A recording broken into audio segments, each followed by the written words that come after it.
আসসালামু আলাইকুম, স্বাগত জানাচ্ছি আরটিভি সন্ধ্যা সংবাদে। আপনাদের সঙ্গে আছি আমরা দুজন, আমি মালিহা হোসাইন এবং আমি মাহবুবা জানি ডায়না। পালিয়ে যাওয়া ফ্যাসিস্ট গোষ্ঠী পরাজয় মেনে নিতে না পেরে ষড়যন্ত্র অব্যাহত রেখেছে, এমনটা জানিয়ে তাদেরকে ছাড় দেওয়া হবে না বলে হুঁশিয়ারি দিয়েছেন প্রধান উপদেষ্টা অধ্যাপক ডক্টর মোহাম্মদ ইউনূস। বলেন, সব হত্যাকাণ্ড ও গুম খুনের বিচার হবে। জুলাই গণঅভ্যুত্থানে আহত ও শহীদ পরিবারকে রাষ্ট্রীয়ভাবে আর্থিক সহায়তা প্রদান অনুষ্ঠানে তিনি কথা জানান। যাদের ত্যাগের বিনিময়ে নতুন বাংলাদেশ, তাদেরকে স্বীকৃতি দিতে রাষ্ট্র সব রকম ব্যবস্থা করবে বলেও জানান প্রধান উপদেষ্টা। জাহিদ রহমানের রিপোর্ট। একসঙ্গে বসাতে ভালো হলো। জুলাই গণ অভ্যুত্থানে আহত ও শহীদ পরিবারকে রাষ্ট্রীয়ভাবে আর্থিক সহায়তা প্রদান শুরু করল অন্তর্বর্তী সরকার। জুলাইয়ের অভিজ্ঞতা বর্ণনা করতে গিয়ে এই সময় কান্নায় ভেঙে পড়েন আহত ও নিহতদের স্বজনরা। এ সময় প্রধান উপদেষ্টা বলেন, এখন থেকে প্রাতিষ্ঠানিকভাবে শহীদ পরিবারগুলো রাষ্ট্রের অংশ। জুলাই গণ অভ্যুত্থানে আহত ও শহীদরা ইতিহাসের স্রষ্টা। আপনাদের কারণে, আপনাদের যে ত্যাগ, সবার আপনাদের ভাই এবং আপনাদের সন্তানদের এবং যারা আহত হয়েছে তাদের বিনিময়ে আমরা আপনার এক হয়ে গেছি। আমরা সেই উপলক্ষে এসেছি। তা না হলে আজকে আপনার আমার সাক্ষাৎ হওয়ার কোনো কারণ ছিল না। যদি এই অভ্যুত্থান না হতো, কে কাকে চিনত? কেউ কাকে চিনতাম না। এত বড় কাজ যারা করলো, যাদের হাত দিয়ে এটা ঘটলো, তাদেরকে এত সহজে বিদায় দেওয়া যাবে না। তাদেরকে স্বীকৃতি দেওয়ার জন্য যত রাস্তা আছে, সব রাস্তা দিয়ে আমরা অগ্রসর হতে হবে। ষড়যন্ত্র মোকাবেলা করে দ্রুত সুন্দর দেশ গড়তে সবাইকে ঐক্যবদ্ধভাবে কাজ করার আহ্বান জানান প্রধান উপদেষ্টা। সম্প্রতি যেসব ঘটনা ঘটলো তোমাদের চোখের সামনে হলো, এটা একবার না, আরো সামনে আরো বহু রকমের ঘটনা ঘটবে। কারণ ওরা তো ছাড়তেছে না তাদেরকে তাড়িয়ে দিয়েছ, তারা বলতেছে আমরা সহজে মেনে নেব না। তারা সহজে মেনে নেবেন, আমরা তাদের সহজ মানাতে হবে। আমাদেরকে এই জায়গার থেকে সরে গেলে হবে না। তোমরা একবার জয় করে পুরো বাংলাদেশ নতুন বাংলাদেশ করে ফেলেছো।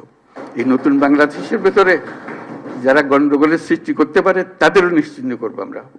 তাদেরকে দলে বেরিয়ে ফেলবো, নিজেদের মধ্যে নিয়ে আসবো, আর তা না হলে আইনের কাছে সুপর্দ করে দেবো। প্রতিটি শহীদ পরিবার এককালীন 30 লাখ টাকা আর্থিক সহায়তা পাবেন। পাশাপাশি প্রতিটি শহীদ পরিবারকে প্রতি মাসে 20,000 টাকা করে ভাতা দিবে সরকার। জাহিদ রহমান, আরটিভি, ঢাকা। দেশের বর্তমান পরিস্থিতি নিয়ে নিজেদের অবস্থান তুলে ধরতে প্রধান উপদেষ্টা মোহাম্মদ ইউনূসের সঙ্গে সরকারি বাসভবন যমুনায় বৈঠক করছে বিএনপি। এর আগে শুক্রবার দলের চেয়ারপারসনের রাজনৈতিক কার্যালয়ে স্থায়ী কমিটির জরুরি বৈঠকে এমন সিদ্ধান্ত নেওয়া হয়। বৈঠকে ধানমন্ডি 32 সহ সারা দেশে অগ্নিসংযোগ, ভাঙচুর, সংস্কার কমিশনের প্রতিবেদন ও সমসাময়িক রাজনীতি নিয়ে আলোচনা হয়। এসব বিষয়ে দলের অবস্থান তুলে ধরতে প্রধান উপদেষ্টার সঙ্গে বৈঠকের সিদ্ধান্ত নেওয়া হয়েছে বলে জানা যায়।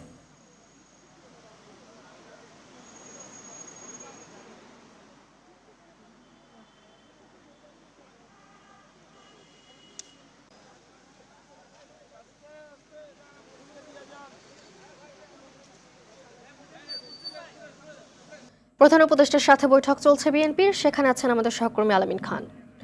আলামিন, বৈঠক নিয়ে কি তথ্য আছে আপনার কাছে, আর আলোচনার বিষয়ে কিছু জানতে পেরেছেন কিনা জানাবেন আমাদের।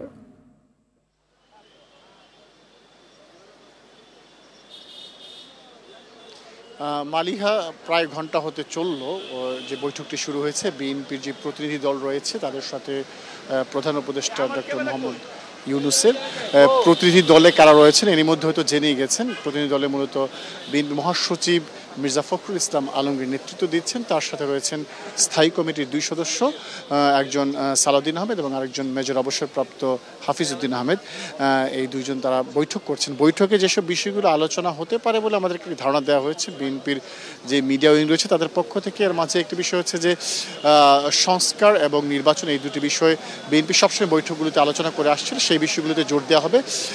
এছাড়া বর্তমান সময়ে দেশে যে অস্থিতিশীল একটি পরিবেশ তৈরি হয়েছে ফ্যাসিস্ট শেখ হাসিনার উস্কানির কারণে, এবং তার প্রেক্ষিতে দেশের কয়েকটি জায়গায় অপ্রীতিকর ঘটনা ঘটেছে, এবং যার ফলশ্রুতিতে আমরা দেখেছি যে অপারেশন ডেভিল হান্ট নামে একটি অপারেশন শুরু করেছে সারা দেশব্যাপী, যারা এই ধরনের অস্থিতিশীল পরিবেশ তৈরি করতে অপচেষ্টা চালাচ্ছে তাদেরকে আইনের আওতায় আনার জন্য, গ্রেপ্তার করার জন্য। তো সেই বিষয়গুলো নিয়ে আজকে প্রধান উপদেষ্টার সাথে বিএনপি প্রতিনিধি দল আলোচনা করবেন। এছাড়া যে গতকালকে যখন বিএনপি মহাসচিব মির্জা ফখরুল ইসলাম আলমগীর দেশে ফিরেছিলেন, তখন কিন্তু স্পষ্টতই এই অপারেশন ডেভিল হান্টকে স্বাগত জানিয়েছিলেন, বলেছিলেন যে সরকার এতদিন পরে এসে একটি ভালো সিদ্ধান্ত নিয়েছে যে যারা এই স্বৈরাচার শেখ হাসিনার দোসর হিসেবে দেশে নানা ধরনের ষড়যন্ত্র কিংবা অপচেষ্টায় লিপ্ত রয়েছে তাদেরকে যদি আইনের আওতায় না আনা যায় তাহলে আসলে দেশকে স্থিতিশীল করা যাবে না। সেই বিষয়গুলো তিনি গতকালকে স্পষ্ট করে বলেছিলেন, এবং এজন্যই যে এই অপারেশনটি শুরু হয়েছে সেটিকে সাধুবাদ জানিয়েছিলেন, এবং আজকে হয়তো প্রধান উপদেষ্টার সাথে আলোচনায় সেই বিষয়গুলো তিনি তুলে ধরবেন। আরেকটি বিষয় একটু বলে রাখি যে গতকালকে কিন্তু বিএনপির একটি প্রতিনিধি দল নির্বাচন কমিশনের সাথে বৈঠক করেছিল, সেখানেও নির্বাচনী যে রোড ম্যাপ সেটি কবে নাগাদ হতে পারে সেই বিষয়ে আলোচনা হয়েছে। বিএনপির পক্ষ থেকে যেটি বারবার বলার চেষ্টা করা হচ্ছে যে সরকারের কাছ থেকে বিএনপি একটি স্পষ্ট ঘোষণা চায় যে নির্বাচন কবে নাগাদ হবে, সেটি এবছর হোক কিংবা আগামী বছর হোক, কিন্তু সেটি যদি স্পষ্ট করে বলা হয় যে এত তারিখ কিংবা অমুক মাসে নির্বাচনটি হবে, সেই রোড ম্যাপটি তারা প্রত্যাশা করেছে, এবং আজকের আলোচনায় সেই বিষয়গুলো উঠে আসবে বলে আমরা জানতে পেরেছি বিএনপির মিডিয়া উইংয়ের মাধ্যমে। তো এই হচ্ছে মানে আমার কাছে থাকা সবশেষ তথ্য। কিছুক্ষণের মধ্যেই বিএনপির প্রতিনিধি দলের বেরিয়ে আসার কথা রয়েছে। প্রধান উপদেষ্টার যে প্রেস উইং রয়েছে তারা একটি সংবাদ সম্মেলনের জন্য সময় নির্ধারণ করেছিলেন সন্ধ্যা 7টা, তো 7টাতে এরই মধ্যে বেজে গেছে। হয়তো বিএনপি প্রতিনিধি বের হওয়ার পরে তারা তাদের প্রতিক্রিয়া জানাবেন, তারপরেই প্রধান উপদেষ্টার প্রেস উইংয়ের পক্ষ থেকে আজকের এই বৈঠকটি বিস্তারিত জানানো হবে। মালিহা, ধন্যবাদ আপনাকে। এদিকে নিত্যপণ্যের দাম সহনীয় রাখা, আইন শৃঙ্খলা পরিস্থিতির উন্নতি ঘটানো, নির্বাচনের রোডম্যাপ ঘোষণা এবং ফ্যাসিবাদীদের নানা ষড়যন্ত্র মোকাবিলার দাবিতে সারা দেশে সমাবেশের ঘোষণা দিয়েছে বিএনপি। আগামী 12 থেকে 25 ফেব্রুয়ারির মধ্যে 8 দিনে 64 জেলায় এই কর্মসূচি পালন করা হবে বলে এক সংবাদ বিজ্ঞপ্তিতে জানানো হয়। দলের জ্যেষ্ঠ যুগ্ম মহাসচিব রুহুল কবির রিজভী স্বাক্ষরিত ওই বিজ্ঞপ্তিতে কোথায় কবে সমাবেশ এবং কেন্দ্রীয় নেতারা কে কোথায় বক্তব্য দেবেন তা জানানো হয়।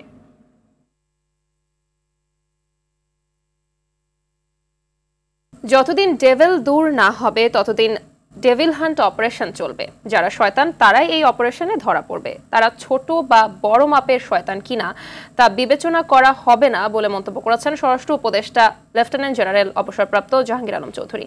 এদিকে যৌথ বাহিনীর সমন্বয়ে চলমান অপারেশন ডেভিল হান্টে এখন পর্যন্ত গ্রেপ্তার 343 জন এবং মোট গ্রেপ্তার 1521। প্রতিনিধিদের তথ্যছবিতে জানাচ্ছেন ইমরুল কায়েস।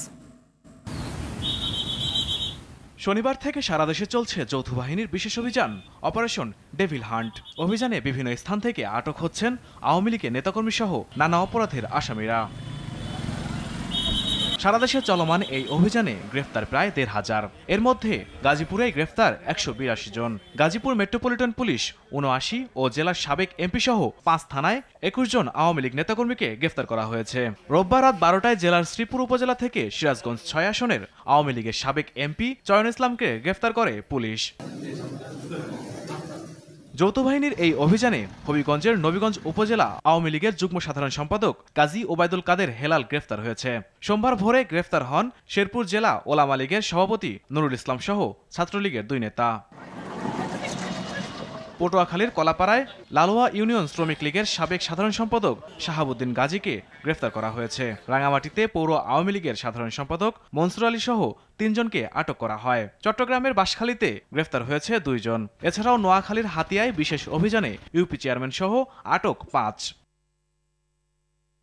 এদিকে রাজশাহী জেলা প্রশাসন আয়োজিত সার্বিক আইন শৃঙ্খলা পরিস্থিতি সংক্রান্ত মতবিনিময় সভা শেষে স্বরাষ্ট্র উপদেষ্টা লেফটেন্যান্ট জেনারেল জাহাঙ্গীর আলম চৌধুরী বলেন, যতদিন শয়তান দূর না হবে ততদিন ডেভিল হান্ট অপারেশন চলবে। যারা শয়তান তারাই ধরা পড়বে। ছোট শয়তান কি বড় শয়তান এখানের ভিতরে নাই, শয়তান ধরা পড়বে। আপনারা দেখছেন প্রথম দিনই কিন্তু 4 জন না 5 জন তাদের কিন্তু আইনের আওতায় নেওয়া হয়েছে। এই ক্ষেত্রে বড় ছোট কোনো ভেদাভেদ নাই, যে আসবে এই জালে সে ধরা পড়বে। ইমরুল কায়েস, RTV। সরকারি প্রাথমিক বিদ্যালয়ে সুপারিশপ্রাপ্ত সহকারী শিক্ষক পদে নিয়োগ চূড়ান্তের দাবিতে শাহবাগ মোড়ে আন্দোলনকারীদের উপর লাঠিচার্জ, টিয়ার শেল ও সাউন্ড গ্রেনেড ব্যবহার করে পুলিশ। এ সময় কয়েকজন শিক্ষক আহত হন, আটক করা হয় বেশ কয়েকজনকে। শিক্ষকদের নিয়োগ বাতিলের হাইকোর্টের রায় বৈষম্যমূলক বলে দাবি করে তারা। সাদিয়া কনেজের রিপোর্ট।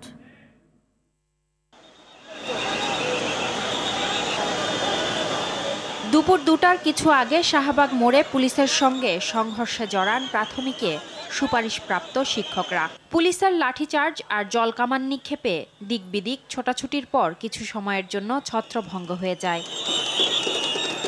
পূর্ব ঘোষণা অনুযায়ী বেলা 11টার কিছু পরে NTRC নিয়োগ দুর্নীতির অভিযোগে প্রথমে জাতীয় জাদুঘরের সামনে এবং পরে শাহবাগ মোড়ে অবস্থান নেয় নিয়োগ বঞ্চিত নিবন্ধিত শিক্ষকরা।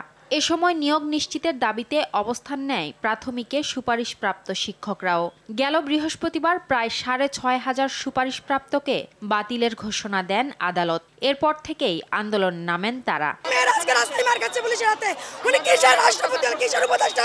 আমরা জীবন দেব, আমরা গুলি খাবো, তবু আমরা কোনো রকম ঘোষণা ছাড়াই পুলিশ আমাদের উপর আক্রমণ করেছে। সোমবার দুপুরে প্রথমে পুলিশ তাদের বুঝিয়ে সরিয়ে দেওয়ার চেষ্টা করলেও তারা অবস্থান ত্যাগ করবেন না বলে জানান। পরক্ষণে বল প্রয়োগ করে আইনশৃঙ্খলা বাহিনীর সদস্যরা, নিক্ষেপ করেন টিয়ার শেল, সাউন্ড গ্রেনেডও। সভাপতি সাহেবরা বাইরে কি করছে দেখেন, আমরা শিক্ষক, কেন আমাদেরকে লাঠি দিয়ে পিটাবে?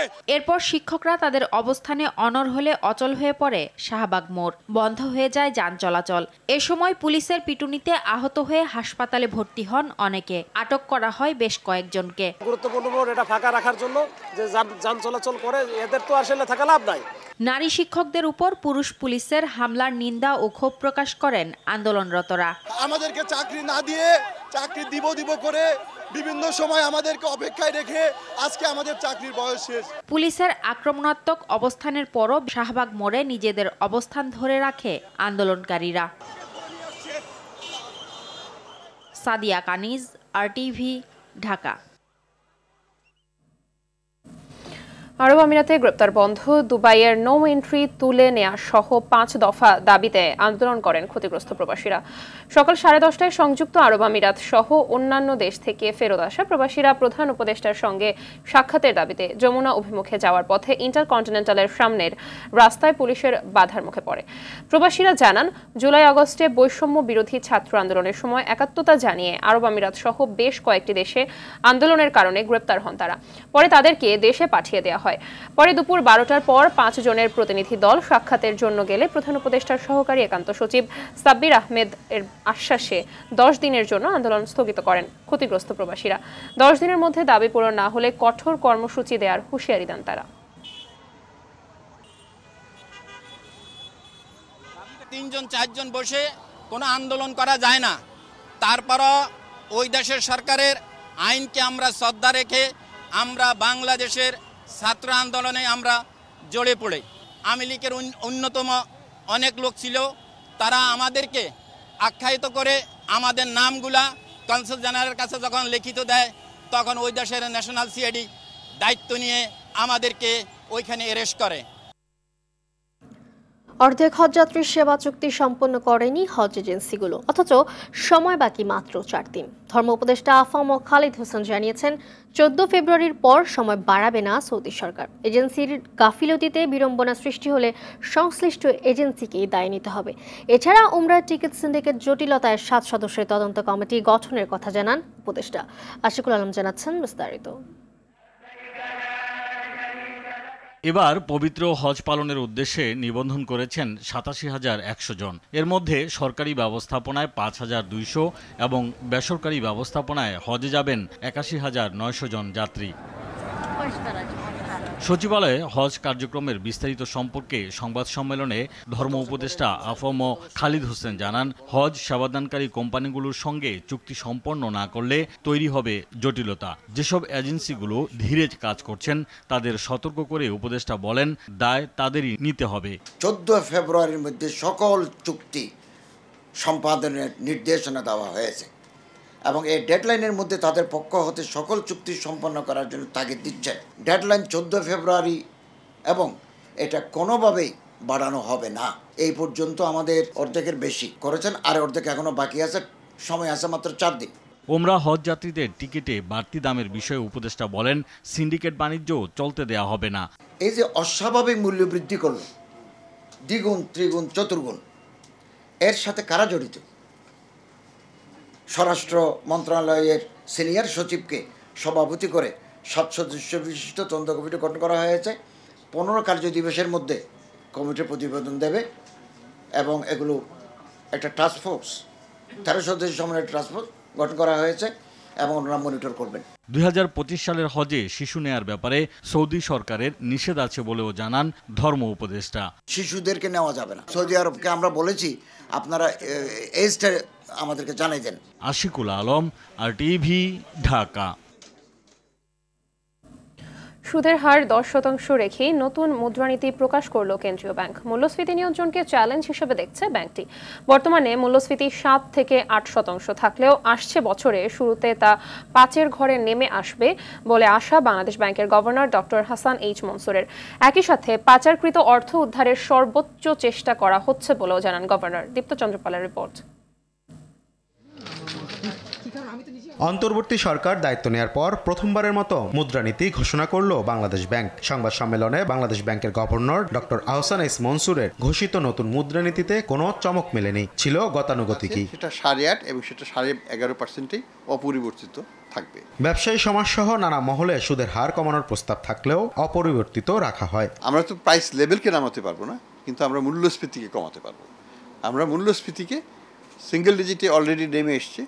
আমরা আশা করি এটা ধারাবাহিকতায় আমরা এটাকে এই বছরের আর্থিক বছরের শেষে অর্থাৎ জুনের শেষে এটা 7-8-এ নিয়ে আসবো এবং ইনশাআল্লাহ আগামী বছর এটা 5-এর নিচে নিয়ে যেতে পারবো। রেমিটেন্স প্রবৃদ্ধি গেল 7 মাসে 23.6% হওয়ায় খুশি কেন্দ্রীয় ব্যাংকের গভর্নর। বর্তমানে রেমিটেন্স যদি আমরা গত 7 মাসের হিসাব দেখি, এটা 24% বেশি আছে এবং এটা হয়তো সেইভাবে আমরা ধরে রাখতে পারবো। তো আমি মনে করি যে আমরা যদি রেমিটেন্স থেকে প্রায় 6 বিলিয়নের মতো পাই এক বছরে অতিরিক্ত, এক্সপোর্ট থেকে যদি আরও 5 থেকে 6 বিলিয়ন পাই, তো তাতে আমাদের প্রায় 11-12 বিলিয়নের মতো অতিরিক্ত ফাইন্যান্সিয়াল আমাদের ইন্টারনালি জেনারেটেড রিসোর্স হচ্ছে আমাদের। প্রয়োজনে দুর্বল ব্যাংকগুলোকে তারল্য সহায়তা আরো বৃদ্ধির কথাও জানানো হয় সংবাদ সম্মেলনে। একই সাথে 1.5 বছরের মধ্যে ব্যাংক সংস্কারের কাজ শেষ হবে বলেও আশা প্রকাশ করেন বাংলাদেশ ব্যাংক গভর্নর। কোন ব্যাংকের কতখানি দুর্বলতা, কতখানি সামর্থ্য আছে। দীপ্ত চন্দ্রপাল, RTV, ঢাকা। চট্টগ্রাম নগরীর বলুয়ার দিঘির পশ্চিম পাড়ে জাফর সওদাগর কলোনিতে অগ্নিকাণ্ডে মোহাম্মদ ইলিয়াস ও পারভিন আক্তার নামে 2 জনের মৃত্যু হয়েছে। এ ঘটনায় অসুস্থ আরও 3 জনকে চট্টগ্রাম মেডিকেল কলেজ হাসপাতালে ভর্তি করা হয়েছে।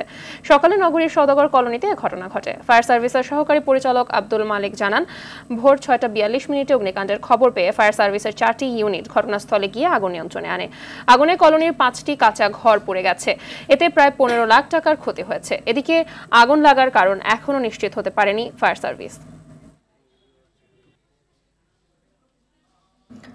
ওয়ার্কশপের কাজ করতে গিয়ে 3.5 বছর আগে হাত হারানো ব্রাহ্মণবাড়িয়ার আশুগঞ্জ উপজেলার শিশু নাইম হাসান নাহিদকে 30 লাখ টাকা ক্ষতিপূরণ না দেয়ায় কারখানার মালিক হাজী ইয়াকুবকে তলব করেছেন আপিল বিভাগ।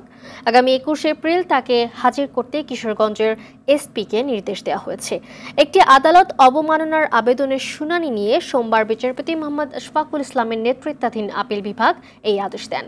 গত বছরের 19 নভেম্বর ওয়ার্কশপের কাজ করতে গিয়ে 3.5 বছর আগে হাত হারানো ব্রাহ্মণবাড়িয়ার আশুগঞ্জ উপজেলার 13 বছর বয়সী শিশু নাইম হাসান নাহিদকে 30 লাখ টাকা ফিক্সড ডিপোজিট করে দিতে হাইকোর্টের রায় বহাল রাখেন আপিল বিভাগ।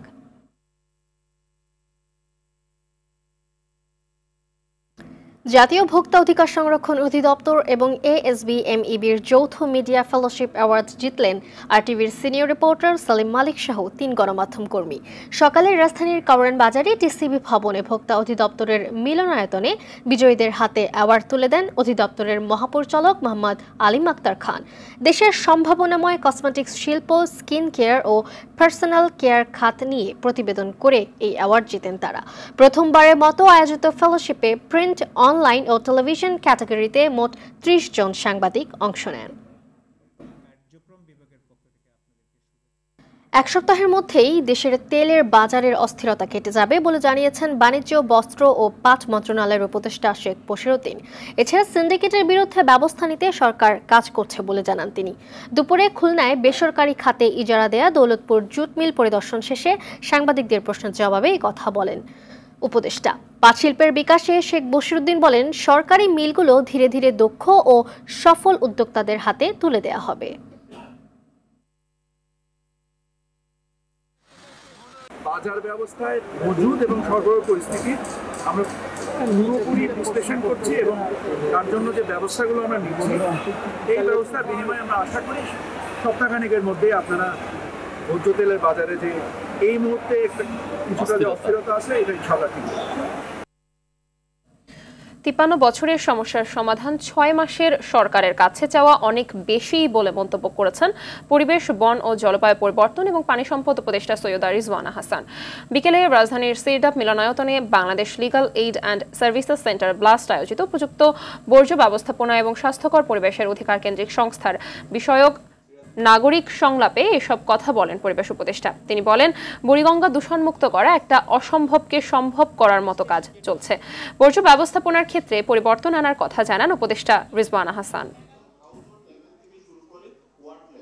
1.5 বছর 2.25 বছরের সরকারকে 53 বছরের প্রগাঢ় হয়ে যাওয়া সমস্যার সমাধান করে দিতে বলেন, সেটা একটু বেশি চাওয়া হয়ে যাবে, কিন্তু চাওয়াটা বেশি না।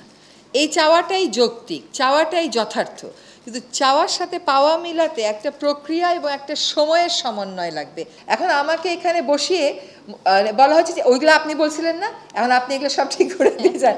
এখন আমি এগুলো পারলে তো আমি ঠিক করে দিয়েই যেতাম, কারণ তাহলে এখান থেকে চলে যাওয়ার পর আমার আর কোনো কাজ থাকতো না।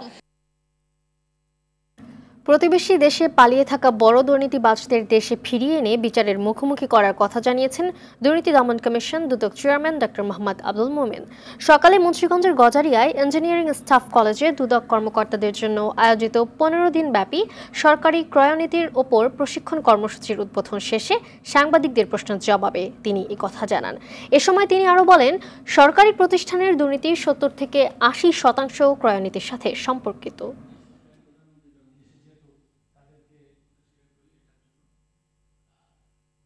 বিভিন্ন মামলার অনেক আসামি এখনো পলাতক আছেন, কেউ কেউ দেশ ছেড়ে চলে গেছেন। কয়েকজন বড় আসামির কথাই জানি যে আমাদের পার্শ্ববর্তী দেশে আছেন। তো সেটা মানে সরকারি পদক্ষেপ যেভাবে হবে, নিশ্চয়ই একটা সময় আমরা আশা করবো যে তাদের আমরা কাঠগড়ায় দাঁড়া করতে পারবো। গেল সরকারের আমলে চাকরিচ্যুত পুলিশ সদস্যদের পুনর্বহাল ও বাংলাদেশ পুলিশ বাহিনী থেকে স্বৈরাচারী সরকারের দোসরদের অপসারণে অবস্থান কর্মসূচি পালন করেন বিভিন্ন মেয়াদে চাকরিচ্যুত পুলিশ সদস্যরা। গেল রাতে প্রেস ক্লাবের সামনে অবস্থান কর্মসূচি পালন করে তারা। চাকরিচ্যুত পুলিশ সদস্যরা জানান, বিগত সরকারের আমলে স্বল্প অপরাধের দায়ে বিভিন্ন মেয়াদে তাদেরকে চাকরিচ্যুত করা হয়।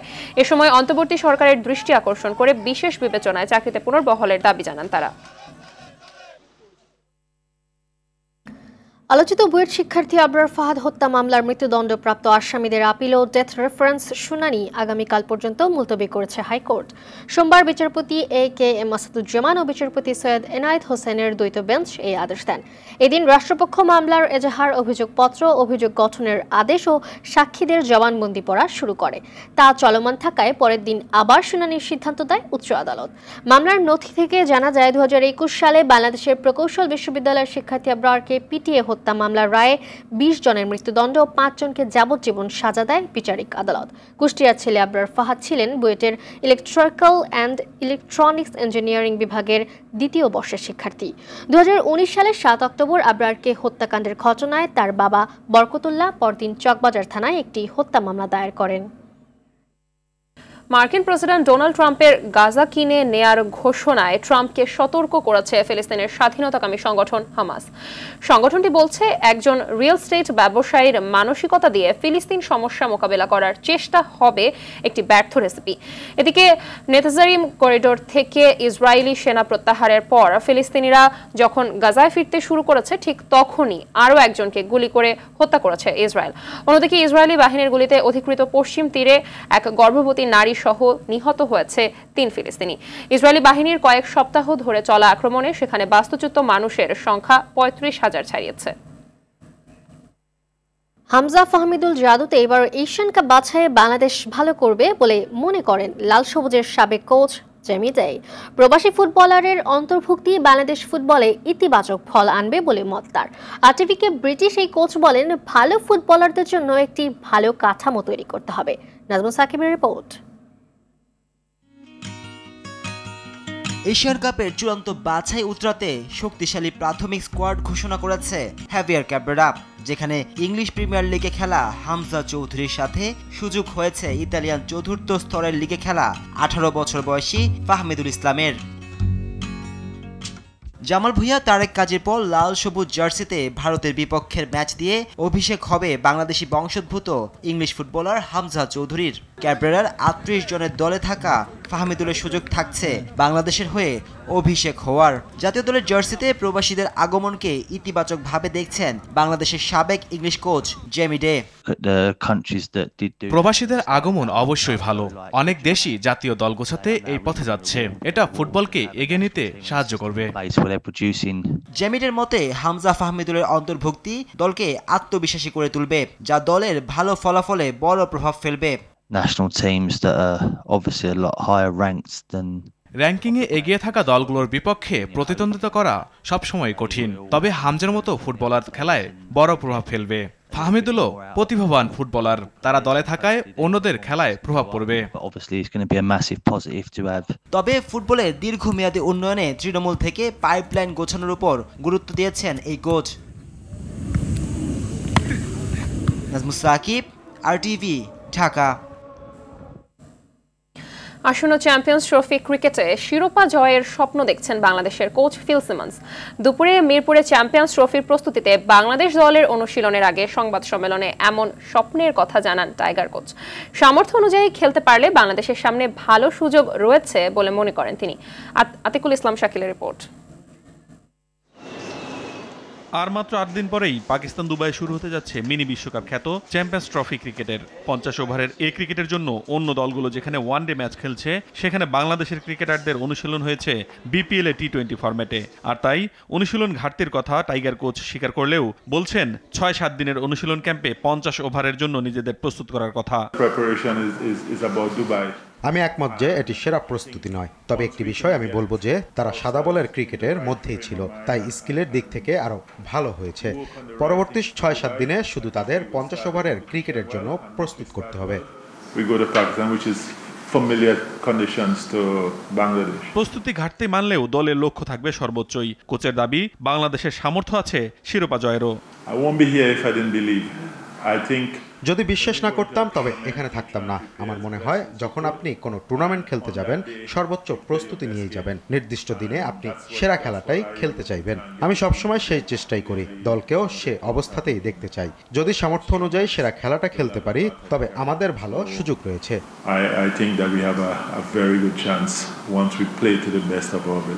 এদিকে তৃতীয় দিন অনুশীলন শেষে দুঃসংবাদ বাংলাদেশ শিবিরে। অনুশীলনে হাতে চোট পেয়ে মাঠের বাইরে যেতে হয়েছে সৌম্য সরকারকে। আতিকুল ইসলাম শাকিল, আরটিভি, ঢাকা। সন্ধ্যার সংবাদ এ পর্যন্তই। রাতের সংবাদ 11:15টায় দেখার আমন্ত্রণ রইল। ধন্যবাদ সবাইকে।